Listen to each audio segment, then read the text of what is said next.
flow. It's me and Zoe on the mics, we gotta let you know of current events, little gaming, sprinkle in some entertainment. We stay humble, but our moms still think we're famous. Turn up the bass and baby, maybe let that magic flow. Our spoken word is all the things you really wanna know. Having a good time on the show, T-Bows and Matty G. Tune in and hit subscribe and join us on the FAP.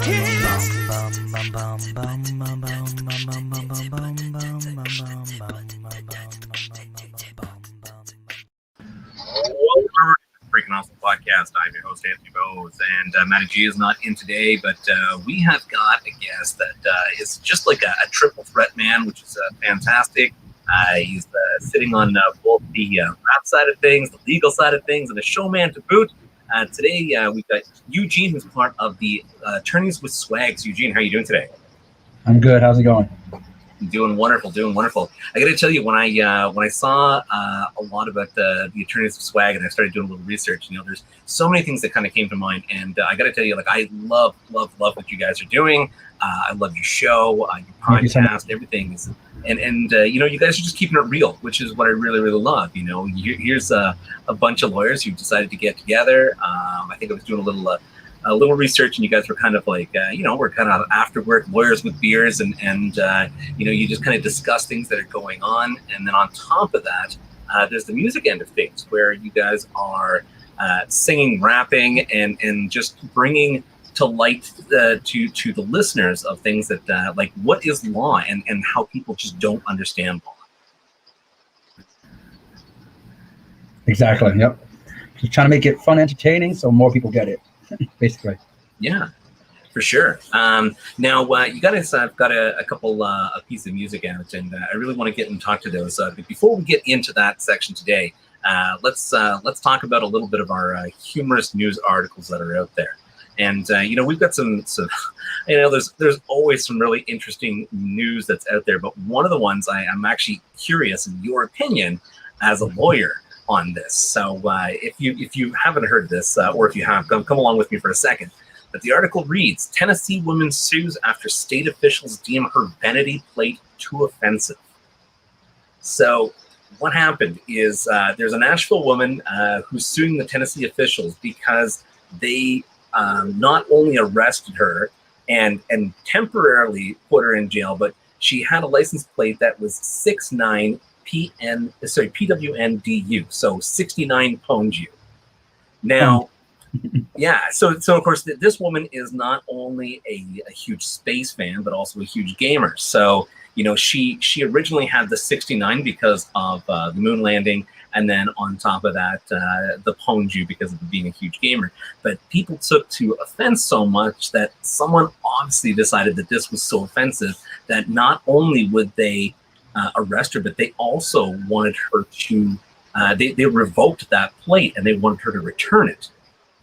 Now, so I don't know about it down in the US, but up in Canada here, if you pay for that vanity plate, it doesn't matter what the hell it says because you paid for it. Yeah, I mean I feel like a lot of those articles can have a clickbait nature in them. So like I can't imagine they arrested her for just having the plate. Without reading the article, it's hard to tell, but just my guess would be that she maybe got arrested for having an invalid plate. Like they basically determined, and obviously I'm speculating, but they determined that the plate is not valid for the reasons, whatever reason they stated, probably because they believe it's obscene. And then they basically said, hey, return the plate. We're gonna just deactivate it. She said, get out of here, I paid for this. And then basically because she's driving around with plates that are illegal, or she's no longer has a correctly registered car, she got arrested. That would be my guess without reading the article. Yeah, I think it's probably very close. I mean, the article doesn't state too much on how it went down, but it would make sense that if someone deemed it that it was deemed offensive, and they may have at some point someone or a police officer had said, hey, this is ridiculous. And then there's some whole behind the scene where they revoked the plate and sent her a message or something. Maybe she continued to drive on it, even though her stickers were in date. Yeah. I mean, that would be my guess. I mean, obviously, I don't. I'm from New York. I'm from New York, so I practice New York law. I don't know what kind of crazy laws they have down in Tennessee or West. I don't know which Tennessee's at, but Close enough. wherever direction it's at, it's probably slightly more conservative than New York. So, yeah, I mean, I can't. If it was a valid plate, I mean, obviously, she got arrested for something. We would guess it was somehow deemed invalid, but she's probably getting arrested more for driving around with a car that's not correctly registered than she did for getting arrested for the obscenity of the plate itself. So it's not necessarily like a freedom of speech issue as much as it's we invalidated your plates. You can't drive with those anymore. If we catch you driving with them, we're going to arrest you. But obviously, that's not sexy. So they make it seem like it's true. Yeah, the news has got to spin it a certain way, right? No, but I mean, I'm looking at this plate though, and it's 69 Ponju. Like that doesn't even seem overly offensive. It's not like, yo, I did your mom or something, where it's pissing off people as they're driving. Most people nowadays understand the term pwned. And I guess, and the only thing I could think of is the number 69 was pissing someone off. Yeah, I guess. I mean, I don't know. I'm not even sure. I'm just saying, like, it's unclear why they withdrew it. If they withdrew the plates for some kind of obscenity type reason, you got to realize the DMV, it's a kangaroo court. They're gonna do whatever they want. It's like it's one of those. Like, I tell all my friends all the time, they're like, "Oh, can you get me out of this ticket?" Nope. Nope. Like, it's not. It's just one of those. The DMV is one of those little pocket universes where they're gonna do whatever they want, and if they decide they don't want you to have that plate, you don't have real much recourse. Now, could she try to appeal the decision? Sure, but I mean, it'll probably be more of a waste of time than anything else. It sounds like that's what she was going to do because apparently she's owned this plate for over 12 years. And only now is she getting nailed on this plate. So, and like I said, maybe there's a little bit of a cultural difference on this particular one. I'm not 100% sure. I just know that here you pay for it. If you pay for it, you keep it. So, and there's some pretty outlandish plates there. So, yeah. So I mean, I'm just saying, like, that's why it's like it's hard to. A lot of these articles aren't necessarily written with enough information for you to have a real, like, informed opinion about what you're reading, and they definitely cure it so you have the opinion they want you to have. But that doesn't sound like, if she had it for 12 years, something's missing from the story. They're implying that it for its content it got withdrew, but that doesn't. If she had it for 12 years, I mean, what changed? I don't know. I mean, that doesn't sound. There's a lot missing, but right. I mean, and it'd be different if she had backed into someone and that license plate was the last thing they saw, and then that really outraged someone. But no, it seems weird that after 12 years, that's one of those things that has apparently just pissed off the wrong. Where's the beef lady? I don't know. Yeah, I don't know. That sounds for sure. The next article I had was this was we kind of have to touch base a bit this a lot, with the whole coronavirus that's gone on and the pandemic, how last year the U.S. government dropped a whole bunch of information on how extraterrestrials and UFOs are real. And it just kind of glazed over on the world. Like nobody really thought much of it. I don't know if there was just so much going on that, like people were just like, I guess why not? Everything else is going on. The world's going to shit as it is.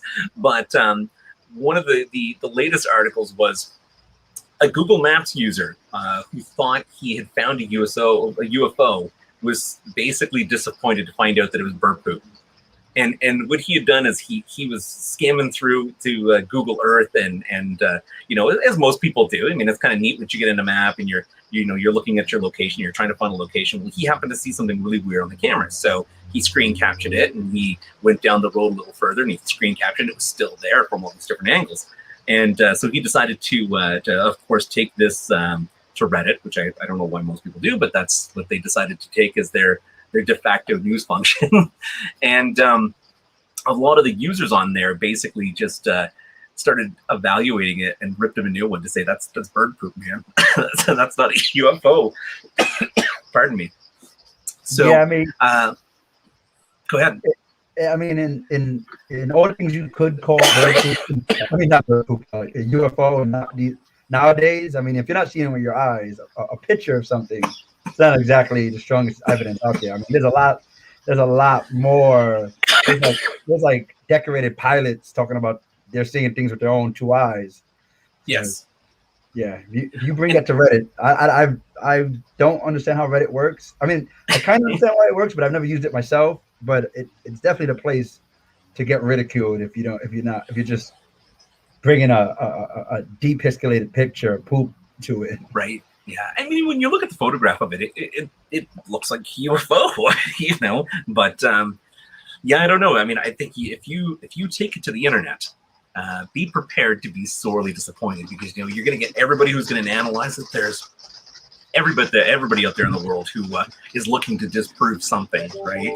And I thought it was really interesting. So if you go through it, it's really funny. This little tidbit of this guy, I thought he was just like, oh my god, here it is. Here's all the information. And yeah, it was just a smudge in the camera. Sorry, I apologize for coughing. I don't know why it's so dry in here today. So let's spin things around. Let's talk about the Attorneys with Swag. Now, first of all, I think it's a great name. I think the music is fantastic. Your show is fantastic. And then on top of that, your podcast, you're keeping it real. In fact, I was listening to the podcast earlier today as I was out doing some errands. And, you know, one thing as a podcaster, I find that, you know, you get out there and it's really cool to listen to other people's stuff out there. And don't get me wrong, there's some abysmal podcasts out there. And even then, I'll still give them a good listen to. But what I love about you guys is, you know, and not only is it just real, not only is it just like I can listen, like I listen to your stuff and I'm like, yeah, I would sit down with a bunch of guys after work and this would be exactly what my conversation would be.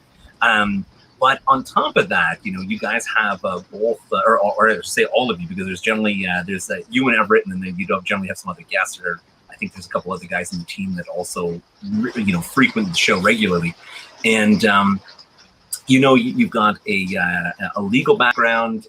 So, you know, one person would say, hey, what does your average lawyer do when, you know, they get home? And then on top of that, here's also musicians that are also. So, I mean, you hit it from so many different fronts, but your show is fantastic. Your music is fantastic. And I gotta say, like, in this particular case, which came first? Was it the music, or was it like lawyers were the first thing on everybody's mind?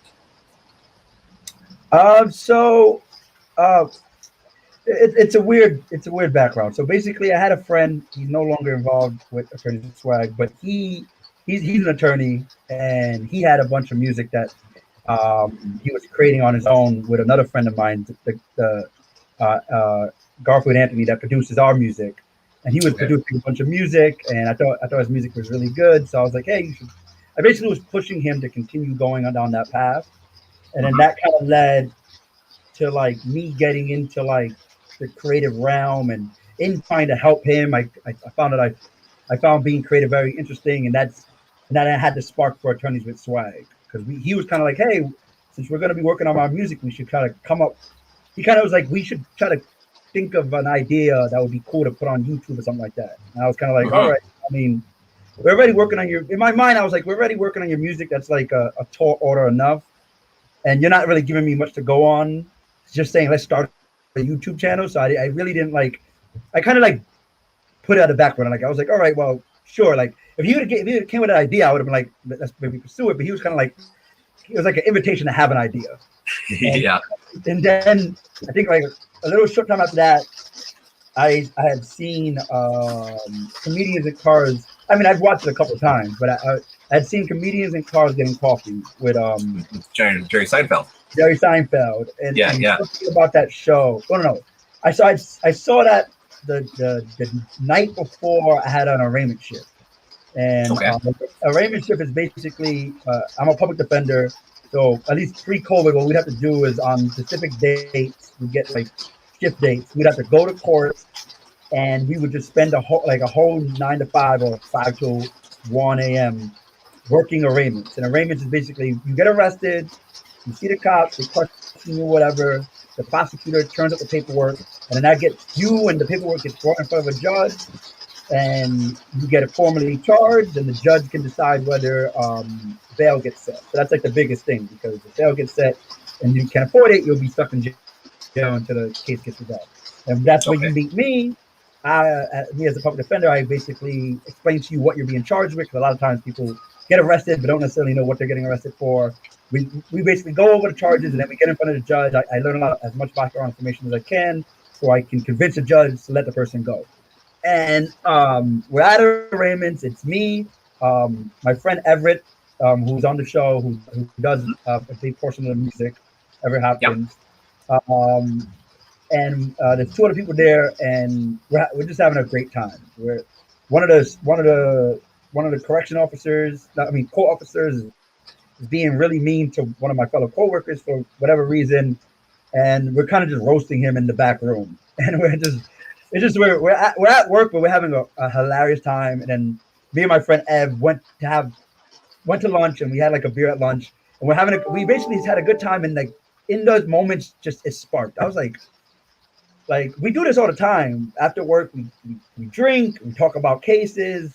You know, if people who are there that aren't attorneys, we'll end up talking about our day, and they're typically very interested, because it's like, you know, being a public defender is interesting work, and we typically will get drunk, and then like it just sparked to me like the idea of a show where attorneys basically, you know, drink and kind of like talk about the law, but in a way that like is very approachable, almost like how I talk about stuff every day, and like how if that would like it wouldn't be like a procedural show, or it wouldn't be over the top like courtroom. It just like the idea would be to explain these legal concepts in a way that like I would explain to a friend from my neighborhood growing up, and that's where Attorneys with Swag came from. Yeah, that's amazing. Now, again, from someone who's caught the show, not only is the production value absolutely fantastic, like your show looks really, really good. Thank you. But one of the things I love is, while you guys are talking about something, if you bring up something a little bit technical, bam, you guys have the definition, you give a little bit of an example at the bottom. So it just makes it so easy for people to follow along. And I mean, I know in this day, in this information age where anybody can Google something or anybody can YouTube something, you still need to have a little bit of the wherewithal, a little bit of that knowledge to kind of understand what you're reading. But when you sit and listen to you guys talk, I mean, it makes it so easy, so comfortable, and easy just to follow along. And it really makes you feel like you can be part of that room. And also, I would imagine there's a lot of people out there that, you know, when you're talking about certain legal terms, like they can actually relate to it. Either they've been through that, they've got friends that have gone through it, and or from the opposite side, you know, you've got some other legal people who are just like, yeah, that's exactly it. You know, they've broke it down so simple, which is absolutely fantastic. Now, with your show, yeah, I mean, the idea behind that is that. No, I'm sorry. The idea behind what we call them citations, which is like a legal term in legal writing, and the idea behind it was just basically I wanted to keep the conversation as authentic and as free flowing as possible, and I understood that we were going to, in us trying to break topics down as simply as possible, we weren't going to necessarily get bogged down in minutia of explaining every word that we're using. So I wanted to be for people to, if they didn't understand the terminology we were using, to be able to keep up with the conversation, to be focused more on the conversation than the words we are using. And bringing up those definitions would make it easier. No, it was brilliant. I was actually quite surprised because I think I was working at the time, and I just happened to look over and I saw that, and I was just like, what a great idea. I mean, you know, some people throw on closed captioning. You guys just throw up the citations, which is absolutely fantastic. So, you know, really, really well done. And I think there's a lot of people out there in this industry who just wouldn't have thought about that. I mean, you'd assume if you're going to sit and you're going to talk, people will either have the interest to sit and listen to what you're talking about, but it's great for bringing in new viewers, right? I mean, when you're looking for people who don't have that potential formal education and understand what you're talking about, I think it was just brilliant, really, really cool. Now, with the show, you guys have talked about such variety of things, and I would imagine even with your song Red and Blue, do you guys catch any flack. I mean, you said you were listening to, one of the officers or something like that, kind of coming down on a coworker, and you guys are kind of razzing or junking about it because not only do you have the education to be like, no, I know what's going on here, but then on top of that, you guys have the wit from the music industry to be able to like really kind of cut that person up really well with maybe even just like putting him back that he doesn't even know what happened. Now with your music though, on that flip side, from a legal point of view, where you guys kind of interact with officers, I would imagine on a semi regular basis, is there any animosity or anything that gets caused in there? So it's weird because I think we were just getting into our stride right when COVID hit. So I think we had released, the first 2 episodes. None of the music had been released, or I think we only had like a theme song that we're not even using anymore. So a lot of the content didn't get released until COVID. Well, a lot of it, we were just getting our buzz going and COVID hit. So we're not fully back even now. So a lot of our interactions has been tampered. Like I don't know. I mean, luckily I would say being a public defender definitely helped because the brand is definitely free speech and kind of, I mean, we're pro defense, pro clients. I grew up in the Bronx, so the show was very much trying to like connect to like that community. So it would be kind of what's the word?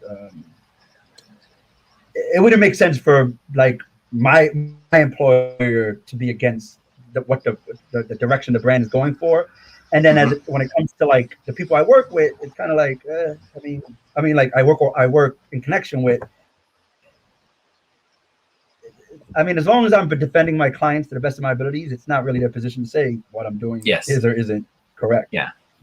But at the same time, I don't know yet because work has been a lot slower because of COVID. So I mean, I can see it. I can see if we ever blow up substantially, I can see it becoming a complication. But right now, it hasn't. There's been no really bad blowback or response.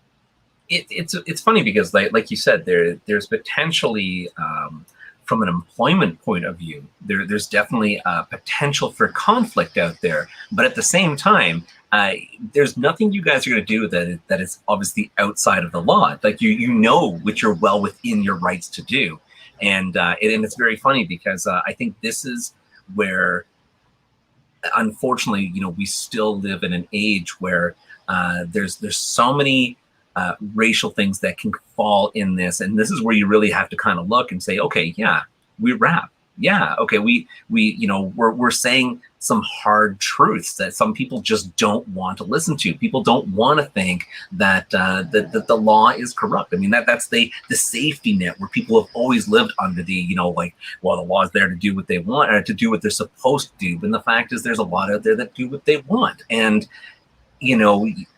your music, I think you could get into a person or into a little bit of a debate with someone. Well, you shouldn't really say that. And it's just like, well, but where's free speech? Where is the ability to state this is not something to candy coat. This is a fact, and there's still way too much racial profiling out there that is stopping everyday people from going about their business and living normal lives, and there's causing a lot of animosity. And clearly in Red and Blue, I mean, that is one of the big messages that are out there.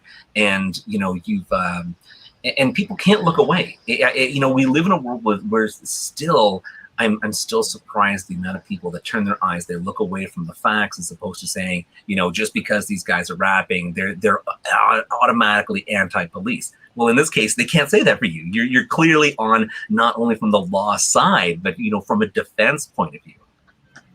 Yeah, I mean, I think these kind of conversations that like you could have that the music is speaking about, like when it comes to like racial profiling and police brutality, it might be easy to wave someone off who is speaking just subjectively from their own experience and kind of make the argument that this is not a systemic problem and something like that. But I mean, we're public defenders. We're on the front lines of this. We have if every day in and day out, we have clients telling us, exactly how they were abused or exactly how their rights were violated. So we kind of go into the conversation with a slight more credibility, or it's a lot more difficult to wave us off as just fanatics that have one opinion and it's not really supported in reality.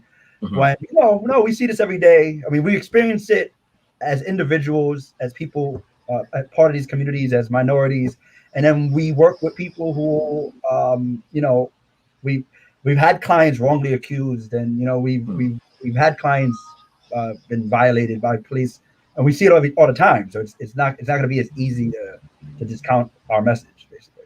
At least that's the Yeah. hope.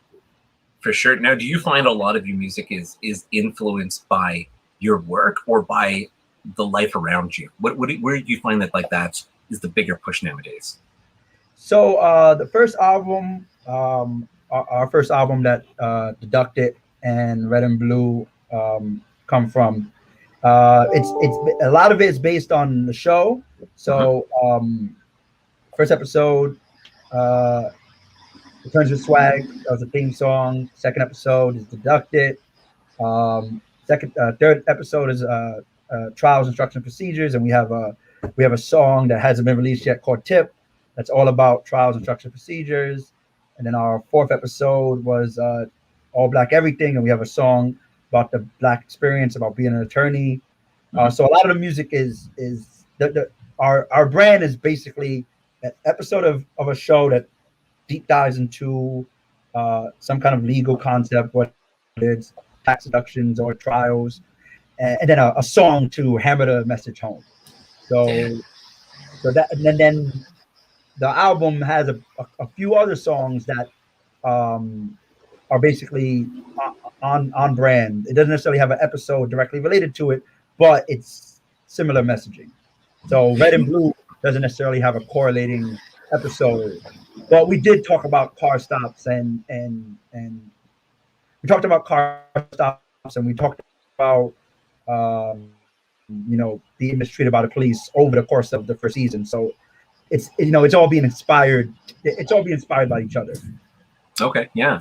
Now, as you mentioned, Deducted, not only is it just, again, a really great song, it flows really well, but there's such a comedic value to it because it's true. How many people out there really know what can you deduct? Like what can, from a tax point of view, what can actually be done?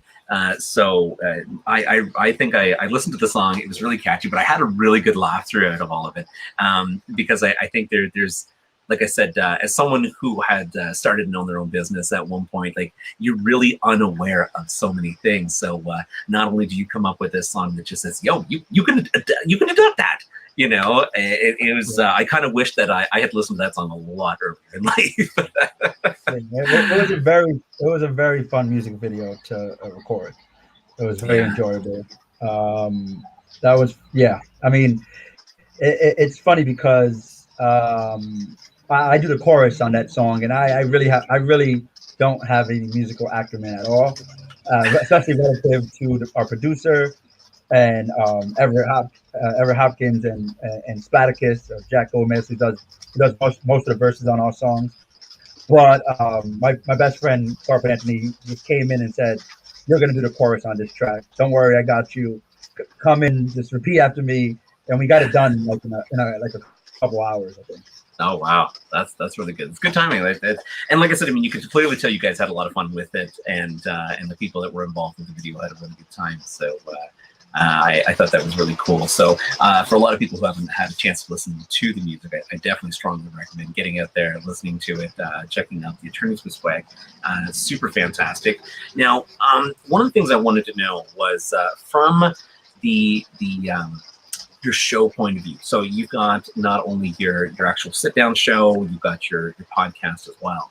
Now the podcast is called The Jury's Out. Jury's Out. Yes, I was gonna say Behind the Bench. Yeah, The Jury's Out. And again, you guys have worked together a really good topic with what you do, and you've got a section. I think one of the episodes where you're talking about, I think it was like dog loving Karens. or something along that lines. You guys were talking, I think, towards the beginning of the show. You were talking about, how long could you go without sleep, and like what was the what's the key to trying to do this? And a lot of it was about keeping entertained. And I think it was Everett had said, like I can't sleep on the train. And then instantly, I don't know, you were like, whoa, what do you mean you're missing out on that sweet train sleep? And and it was really funny because when I was living in Toronto, I lived at the one end of the city, I worked at the other end of the city, and sure enough, like I fell into that, hey, I can fall asleep on the train and get a lot of well-deserved sleep that I was missing on this 2-hour train ride from one side to the other. And I was the second last stop, and I remember myself, like I had missed so many stops. Like I think at one time I had traveled the entire 3 times in a sleep. Yeah. And now I drive now, but in my teens and 20s, I did a lot of drinking and a lot of train riding, and the amount of stops I missed. I mean, I it's called slushing. It's funny because the first time I reported being robbed on a train while sleeping, and it happened after that, but I never reported it because there's no point. The cop was like, "Oh, it's called slushing," and started laughing, and I'm like, what? Like, I don't even know what that means, but he called it slushing, and it's basically when they cut open your pockets while you're sleeping. Yeah, and you would think that experience, one of those, and you would never sleep on a train again. But me, I'm just like, I don't care. I think it's probably happened like 2 or 3 times, but I used to sleep because it's like you're tired, you're drunk. And it's just it's the rocking. It's like being a baby in a car. It's perfect. Yeah, it's amazing. Yeah, I was just like, oh my god, I've been there so many times. It's true. It says one of our listeners, Mike, he just said his record was 72 straight hours. Now, our Army medical experiment, that's exactly it, because I think they state that after 7 days you can literally go insane. And I do remember in college, we had talked about it, and I think some of the students we tried to get together, and after like 3 days of being solid awake, like you're so irritable that I think if anything, people started fighting so much that the whole experiment got called off. Now, I mean, I think at every point in your life when you are young and you party or you're doing things, you stay up longer than you should. Clearly, there's a lot of people out there who, from maybe a military point of view, they're just like, how long can we like keep people awake without making them go completely insane? I don't know if it's necessarily something I would personally want to do, but it was interesting listening to you guys talk about, oh yeah, we could do that. And then it's so funny because as you're slowly getting older, you're just like, nah, I have no interest. I value my sleep when I can. My kids keep me up, nearly long enough. And again, I mean, it was. I feel like I've probably completed 72 hours. I mean, I think you. It's easier to do if you're having fun, right? Yes. So yeah. So you start like an early Friday. You get up early to go to work, right? And you go straight into Saturday because you were partying all night Friday, and then you just need to have a really worthwhile Saturday, which is easy to. That's not too hard, and then you're right into Sunday. So it's possible. You just like I think it's something very hard to do if you're not having fun. If you're having fun. Yeah. The first 2 days is a breeze, and then it's like the third day you're probably gonna start crashing. I think you're right? Because you get up, you generally have a pretty good sleep. You go off to work, you decide to go drinking, and then if you close that bar out, you're like, oh hey, let's all go grab breakfast. There's one of those all night diners, and then by the time you get up and you get going, and you're just like, oh, I could go to sleep. The sun's up, I might as well hit the gym, and then get that, and then you just kind of keep rolling it until eventually you start feeling absolutely horrible. You're just like, why do I feel? That's right, I haven't slept in 3 days.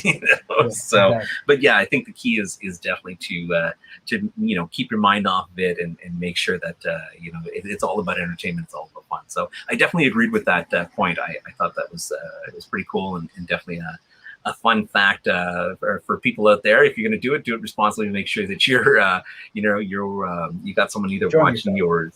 Or exactly, or make sure you got someone else to drive you everywhere. Don't try to drive yourself. So.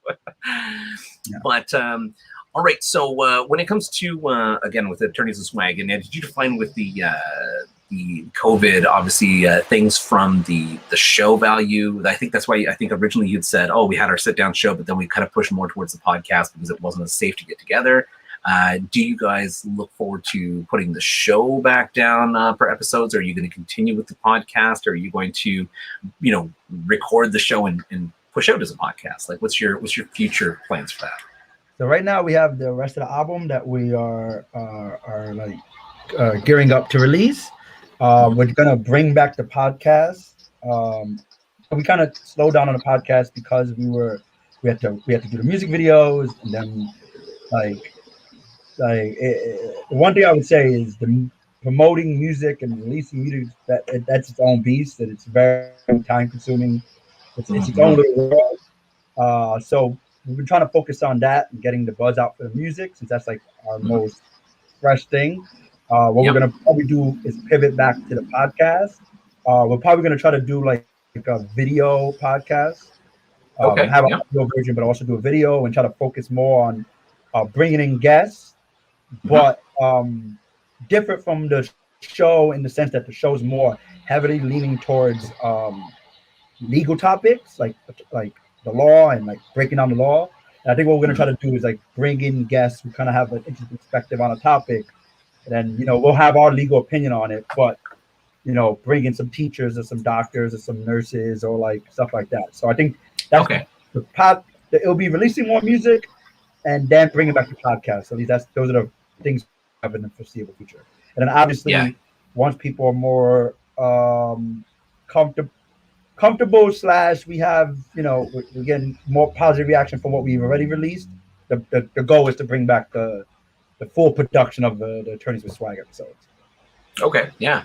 And I'd actually I guess that was where the subsection I was going to go with that is, are you looking at not only lawyers sitting and talking, but potentially bringing in legal questions from people, like people who may be in a situation can sit down on that show and say, hey, I came across this, and what are your thoughts? Or is this day-to-day things that people can come across that you can offer advice and say, yeah, that's not right, or that's not a situation that you should be in? Because I'm sure for every one person out there who's going through an issue, be it a work-related issue or even family-related issues or something that are out there's got to be at least 10 to 100 that are dealing with the exact same problem.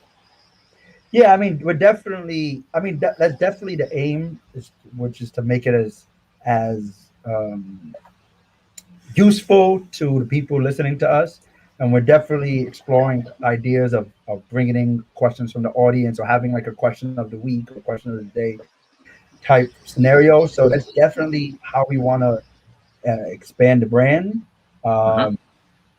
So yeah, we're definitely interested in that. I think we're definitely exploring stuff like that for sure. Okay. What about a call-in aspect of the show? You used to always see like the late night call-in shows. You don't see that much anymore, but maybe something along the lines of that. It could be an after work, sit down, you drink, you discuss, and then you just have literally people who've got the number call in with some problems. You never know what you're going to get, right? You could get potentially every crazy person in the world, but I think it could also lead to some pretty fun in the show, right? Yeah, so the important thing to say, and we try to caveat in a lot of our episodes, is that we're not actually providing legal advice, right? Yes. We're discussing legal concepts, and we're exploring them for the purpose of having our audience better understand the topics. And then, if for whatever reason, it's something. So, for example, like you said, like, oh, you didn't know that much about taxes, and you didn't know what you couldn't deduct, right? So, the music is meant to spur up the conversation so that you go and then explore and do your research. Not necessarily. That's right. Not necessarily for you to sit there and go, oh, you could deduct travel? Any travel? Okay, I'm gonna deduct it. You know what I mean? So like when you have something like a situation where you have people calling in, the lines of establishing an attorney-client relationship and people getting under the impression that you gave them actual legal advice that they should follow and move into reality, that becomes much more easier for that to occur. And I can see it be a big shade of gray, right? The show is meant to be Lucy C. We're drinking, so Mhm. you know, obviously we're attorneys and we try to be on top of what we're saying as possible, but you know, we might get something wrong, or a situation like even during this podcast where you brought up Tennessee law. I don't know shit about Tennessee law, but you know, I'm gonna use my general understanding of the law to kind of like guesstimate what probably happened in that situation. But Yeah, we for don't sure. necessarily want someone to go into a courtroom in Tennessee and go, but I heard on the Jury's Out podcast that, you know. Yeah, I can imagine that like I said, it's a bit of a shade of gray, an area of gray, right? Because you have to protect yourself, and at the same time, if anybody's out there saying, "Well, but I saw it on TV," you know, like I mean, I think that there could be an area where if someone had called in and asked gave you a scenario, you could say like, yes, I feel like you would have a case, provided you would need to speak to legal about this. You know, it might be a shove in the right direction to get people going. But I guess at the same time, I look at it from the comedic value of thinking I can only imagine some of the calls that could come in that could, you know, anybody who's drunk or, oh my God, I just held up a liquor store. Is there any way I could get out of this? First of all, not calling us. Yeah. I would not. Don't repeat that sentence to anybody else for the rest of your life. That's right. Excellent. All right. Well, we got a second part of our show, which is called our slightly slower than average rapid fire questions. So the following are 20 quick questions. These are just, of course, to get to know you a little bit better. There are no right or wrong answers. If you don't know, you can always pass. But they're, again, just to get to know you guys a little bit better as an individual. So first question. What made-up word would you register into the English language? What made-up word? Oh, well, it's been used in other contexts, but I always say, because it means this in my heart. Whenever I kind of like understand something, like I'm like something gets explained, I'm like, oh, okay. I always say unagi. Like, oh, unagi. I understand. Nagi. Like, the word sounds like it means understanding, like eureka almost, like that's what it. Okay. So whenever I say, oh, nagi, I get it. So that's what it means. All right, I like that. What's the scariest dream you've ever had? Scariest dream? I don't know. I feel like I've dabbled in lucid dreaming. So it wasn't necessarily scary, but it's the most memorable. Because I feel like a lot of your dreams you don't remember, so I can't really remember what was so scary about any of my dreams. But I dabbled in lucid dreaming, and I remember the first time I became lucid in my dreams. That was like, it was an experience. I was like floating over like buildings, and I just remember in my dreams just going, I'm dreaming. Oh shit, I'm dreaming. That's pretty awesome. Well, speaking of which, what superpower do you wish you could have? Superpower, probably like super intelligence, like eidetic memory and stuff like that. Yeah, that's good. I like that one. Yeah, a lot of people use flying. That's why I thought it was. Yeah, I really like that one. Super intelligence. That's and I think that was. I don't know. That often generally leads. Like I think most of the super intelligent people are generally villains. But that's okay. You can spin that around. Yeah, I mean, I feel like it's too much fun shit to do in life because you dabble in villainy. So I would just like make money on the stock market or something like that. Yeah, that's a good one. Yeah. What's your earliest childhood memory? My earliest childhood memory. My earliest childhood memory.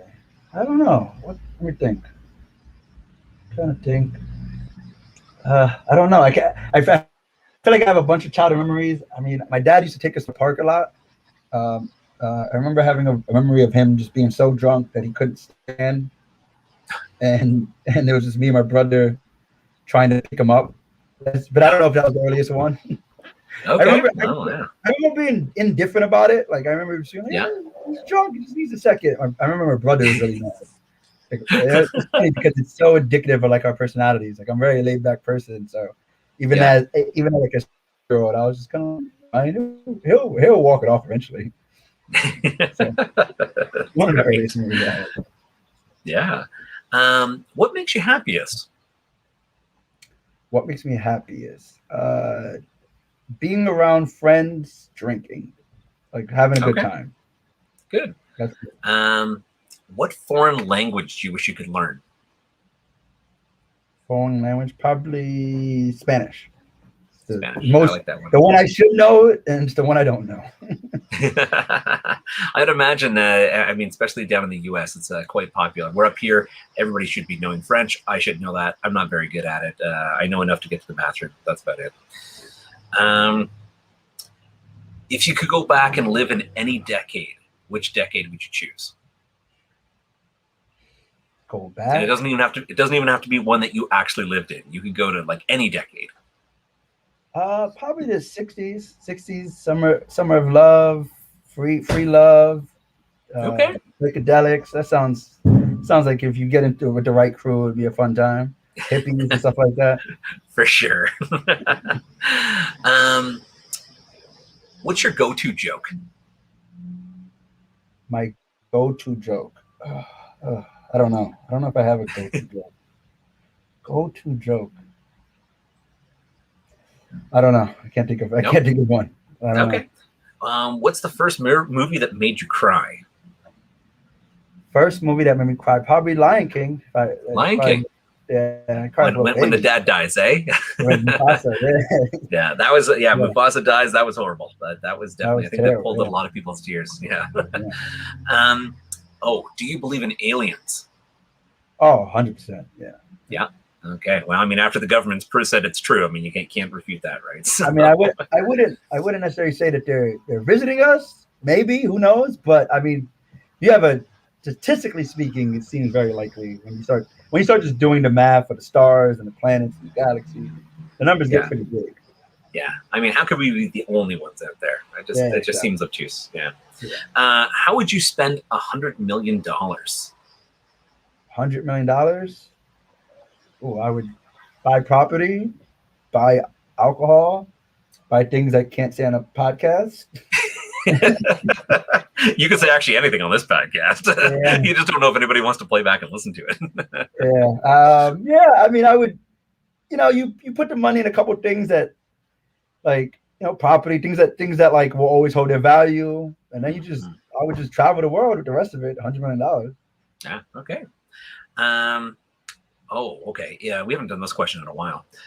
If you could domesticate an exotic animal and PETA wouldn't get all over you, what would you choose? Ooh, domesticate an exotic animal. I'd be like a giant octopus. Really? A giant octopus? Yeah. Nobody's ever said that. I don't know. I already get creeped out when I looked at those half the time. I mean, I like some of the ones that have that natural camouflage ability where they can change color to match their environments, but giant octopus, I don't know. It would be cool. I mean, I think they, we have like a couple sightings, like a handful of sightings in general. So to have like a 40-foot octopus come out of the ocean and just fucking grab me a beer, that would be awesome. Not only is it domesticated, you've trained it to get out of beer. That's fantastic. All right. What gets on your nerves? What gets on my nerves? My wife. I'm just waiting for like a pan or something to come flying out of the background. No. Safe in the office. That's great. All right. What is the last thing you did just for yourself? Last thing I did just for myself. I was charging my car, supposed to meet up with my friend, and I had crab legs, like a nice crab leg lunch. Okay. Just didn't invite anyone. Just sat there and said, I'm gonna go buy me some crab legs. I feel like that's typically perceived as a nice meal you have with friends. I'm like, I'm just gonna eat this all by myself. That's nice. Awesome. That's great. If you could eliminate one holiday from the calendar, which one would you choose? One holiday. I like Thanksgiving. What are some holidays? I don't know. I can't say Valentine's Day. Fuck, I don't know. That's funny because most people go with Valentine's Day. Yeah, me and my wife always go on vacation, so it's a fun time. Okay, I yeah. enjoy it. I'm trying to think That's what good. holiday gets on my nerves. I mean, it's the holidays. You get off work. I mean, they're all good. Fair enough. You decide maybe you want to add an extra holiday instead. Yeah, yeah. I mean, if there's a holiday you just don't like and you don't like it every year, I mean, Yeah. you should reevaluate your life. Okay, fair enough. What do you do when you can't fall asleep? Oh, that's all the time. I try to fall. I just lay there for hours upon hours. I'm actually. Oh my It's god. funny because this conversation woke me up. I was dying before we started because I barely got any sleep last night, and it's funny because I've been working out more, and it's like the more in shape I am, the harder it is to fall asleep at night. So Yeah. that's how I know I'm doing well because I the Apparently, I've been doing it all wrong. I'm always tired. yeah. No, that's good. That's good. I know it's true. You must be getting that testosterone bump that hits you, and then you're riding it out, right? So it's Yeah. that often keeps you awake. So yeah, I don't know how you could just lie awake and wait for it to happen. Like that would just drive me insane. I'm one of the person like I give you 15 minutes. If I can't fall asleep in that 15 minutes, which is if you ask my wife is damn near impossible. I would just get up. I would do other things because I can't wait. So you know what it is that like if I try to do I'm going to get up and do some stuff and then until I'm really really tired and then try it again, and that means I'm not falling asleep. So it's like you hit like a time like 1 a.m. 2 a.m. was like I gotta make an attempt. Fair enough. Yeah. I attempted to like 4, and then I fall asleep, and then I end up waking up at like 8 or 9. So it's like I got only a couple hours in, but yeah. Which is almost worse. I mean, sometimes when I've only got like a couple hours left in the day, I'm just like, I might as well just stay awake because at this rate, my day's ruined. Yeah, so, because if I go to sleep, if I don't get at least 3 hours sleep, I'm going to be destroyed for the rest of the day. So, all right. What activity do you do that makes you totally lose track of time? I play Risk on my phone, and it's weird. It's an old school board game, but it's really fun to play on the phone and you play against other people. Like it's like multiplayer. So I can play that all day. It's like it's like weirdly competitive. It's a simple game, but it's a very strategic game. So like I play that all day. That's cool. Have you tried any of the variants of Risks? Because I mean, I've been around, I think, since Risk came out. But I mean, in my lifetime, I think I've seen so many different versions where you can see like one that's called like Godfall, where it's got all these different mythological gods. So it's from like the Celtic era and the Greek time, and you can basically not only can you die, but like then you go down to hell and you can actually battle your way out of hell back onto the board again. Oh, really? Yeah. So, in the mobile version I have, they have different maps. They have this thing which the version I like the best, where it's like castles. So like you get like and the castles are just like the math on trying to defeat the castles are just harder.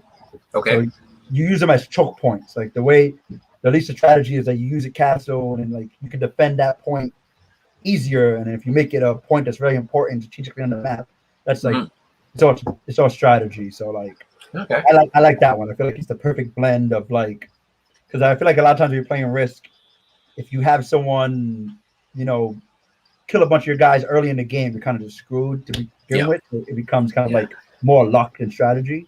Yes. So, yeah. I think there was always I don't know if it was going between U.S. and South America. There was always a choke point in there that was perfect. If you could dominate that, nobody could get down in the lower area. So exactly.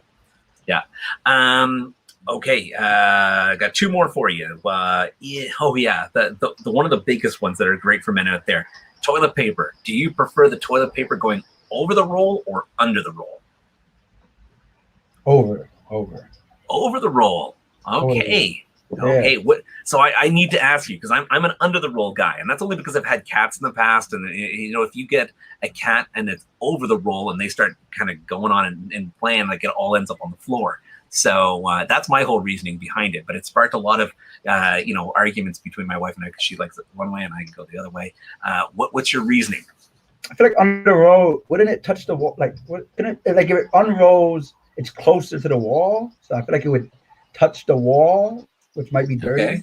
Whereas like over the road, even if it came down a lot, it's floating in the air. I don't have animals, so if it came down a lot, it's probably gonna be through some mouth. Okay. But it's not gonna. Where it's like if it's on the other side, I feel like it might breathe into the wall. That's disgusting. I think you got to wipe your wall more then, if that's the case. But no, that's good. Hygienic. Okay, I never thought of that. Maybe that's why people think it that way. I never really thought about that. That's interesting. All right, and I know this is a really subjective one, but the last one is, what's your favorite podcast you've been on in the last 12 hours? Other than yours, maybe. This podcast. Yay! Right on. Excellent. Well, man, I really appreciate all the time you've taken out of your day to come on the show, Eugene.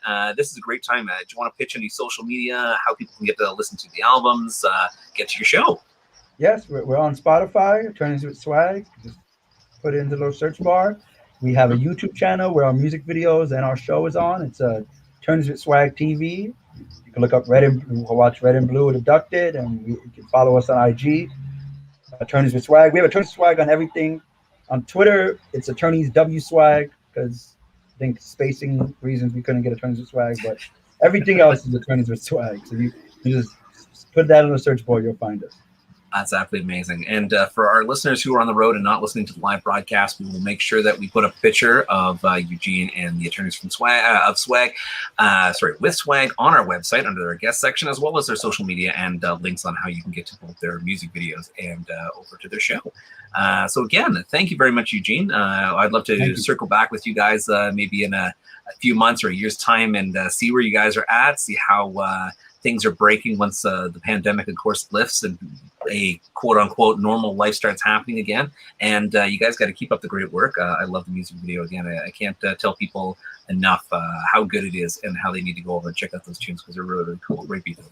Thank you so much. And attorneyswag.com. I don't know why I left that out. So there's the important one. Yeah. Excellent. And buy their merch. They got some great shirts out there, some great dad hats, and I highly recommend. So go check out their site and check out more about Attorneys with Swag. Super great. Again, thank you very much, Eugene. I hope you have a wonderful evening, and we'll talk again soon. All right. See ya. Take care. Bye.